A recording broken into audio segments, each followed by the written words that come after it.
Alright everyone, welcome back to another video. In this video, let's talk about the KTM 250 Adventures vibrations. So before I start riding and explaining things, I have to make some things clear. There are vibrations felt on the foot peg, on the handlebars. Note that it's rusting. Paint quality is not so good anyway. And the important thing about KTM Adventure series is this entire front section tends to vibrate in lower RPMs. So this kind of smoothens out in higher RPMs and you doesn't feel much. And luckily, during highway runs, this doesn't vibrate or shake or anything. So even though it's not cutting out wind that's coming to you, it's fine. It doesn't vibrate or anything. While starting the bike and it's idling. Properly idling means it will be around just under 2k RPM mark, and the engine will sound sweet. Initially when you start it won't sound that way, so this is proper idling. If you place your hands here you can feel vibrations on the tank, not very much or anything. I don't know if you can notice, if you watch my finger here, this finger, it does slightly move, so you definitely can't pass the chai cup test that many do. First of all, it won't sit here. Second of all, there is vibrations to move it around. Other than that, luckily you won't feel much of vibrations here on the initial stages. Then while starting the bike you won't feel much on the handlebars. Nothing translate over to the mirrors, but this portion, it does slightly move. It's not visible in the camera, I'm sure about that. Even if I am absolutely stationary, I don't think you can see, but if you can spot it, it's well and good. There is vibrations, and if I place my foot, there is minor vibrations on the foot as well, nothing major. So let's shift to the first gear and go. So at around 4000 rpm, something magical happens to this bike. It's that the vibrations on the foot pegs almost disappears.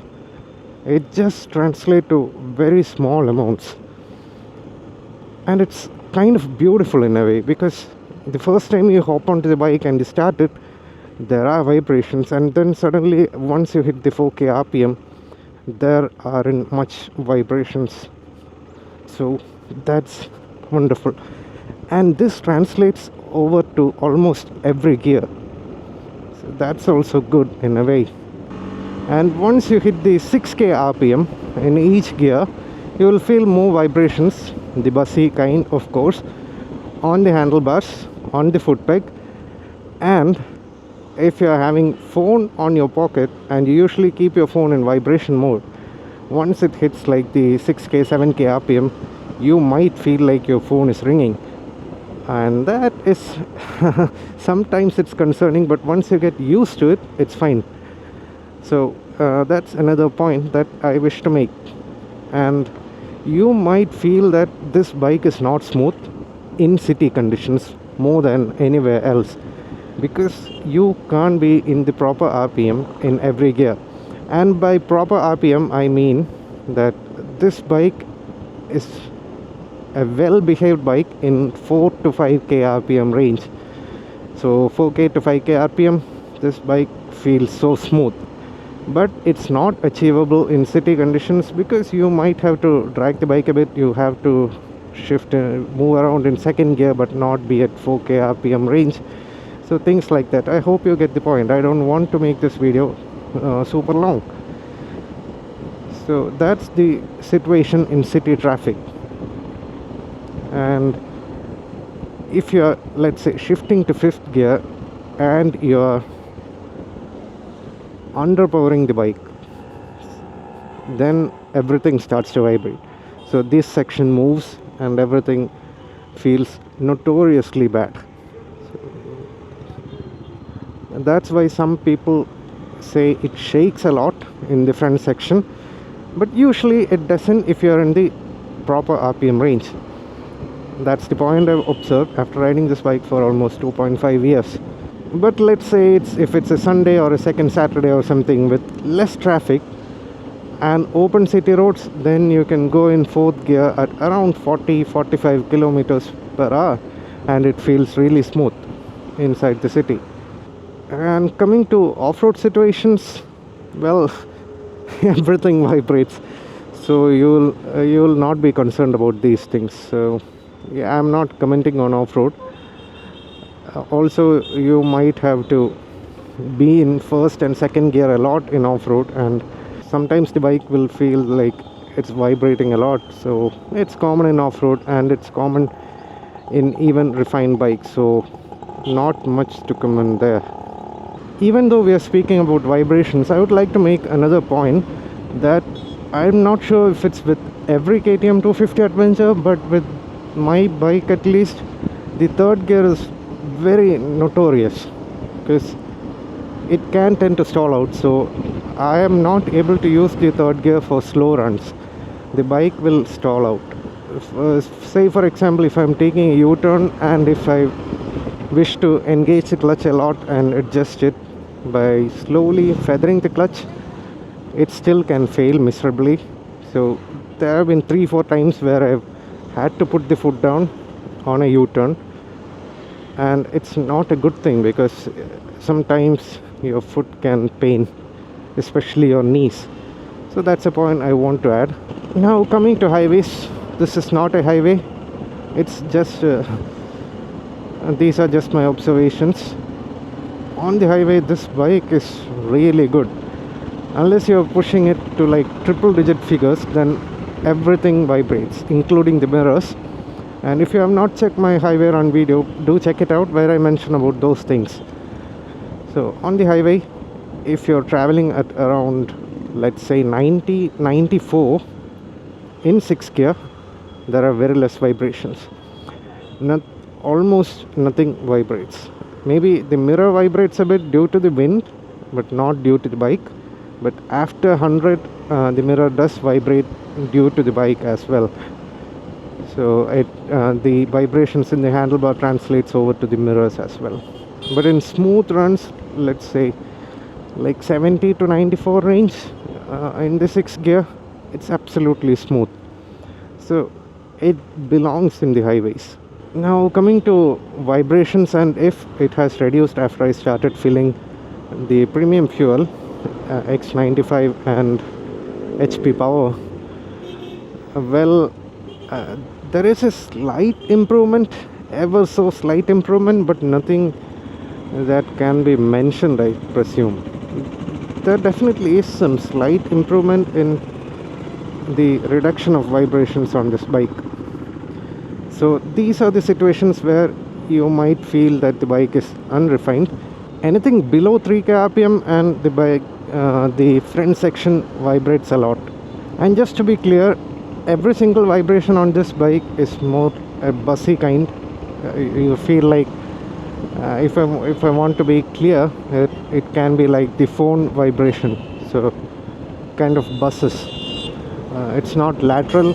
Like if you have driven the old, especially the Royal Enfield 500, Classic 500, it vibrates laterally. Movement is like this. It's whereas this one is not like that. It's not that levels of vibration, so don't get anything wrong.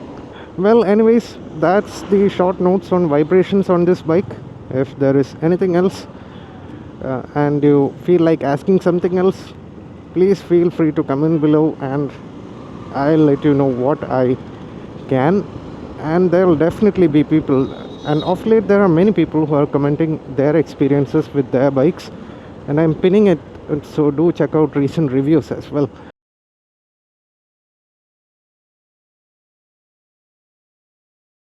Okay, so that's about vibrations. Now let's talk about something else, maybe, if you are interested in that. Let's talk about rains. So tell me how whether it's raining or not raining or things like that from wherever you are. I know that the northern part of India is reeling under a lot of heat, and I hope that it changes soon. Here in May, I think May 2nd and 3rd week, or 3rd week and 4th week,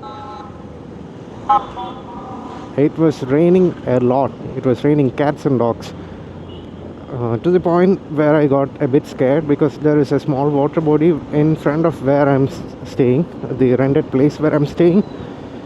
So it didn't overflow or anything towards our side, but further down the road or down the stream, it did overflow. So it was a bit scary, to be honest.